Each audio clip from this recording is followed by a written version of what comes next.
रामकृष्ण हरी सर्वांना. गेले खूप दिवस झाले मी कोणत्याच प्रकारचा व्हिडिओ स्टोरी वगैरे पोस्ट केलेली नाही आहे. त्यामुळे आज बऱ्याच दिवसानंतर मी व्हिडिओ बनवत आहे. आणि मी आज माझ्या लहानपणीचं एक आठवण सांगणार आहे तुम्हाला. मी प्राथमिक शाळेत शिक्षण घेत असताना इयत्ता 3री मध्ये होते. तेव्हा माझ्या एका चुलत शिक्षक मामाने मला एक समाजन प्रबोधनपर एक गीत लिहून दिलं होतं. ते मी सांस्कृतिक कार्यक्रमात म्हटले होते.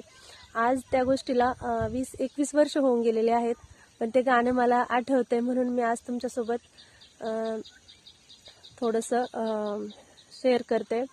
आणि म्हणजे ते गाणं पण समाजन प्रबोधनपर आहे, कारण आता आपला म्हणजे सगळीकडेच व्यसन खूप वाढलेलं आहे. व्यसन बंदीवर ते गीत आहे. दारूबंदी कायदा सर्वांचा फायदा, करू नका वायदा, आता तरी दारू पिणं सोड, ही दारू कुणी पिऊ नका रे नाद सोड, ही दारू कुणी पिऊ नका रे नाद सोड.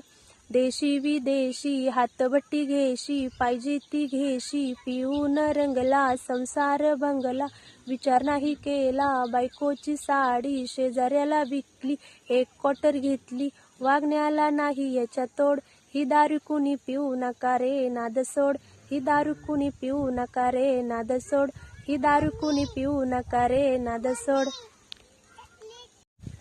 आणि ह्या गाण्यात जेवढे म्हणजे कॉमेडी वाटतंय हे सॉन्ग, तेवढीच त्या गाण्यात सत्यता पण आहे. आपणा सर्वांना माहितीच असेल, कारण आता व्यसन खूपच वाढलेलं आहे. धन्यवाद.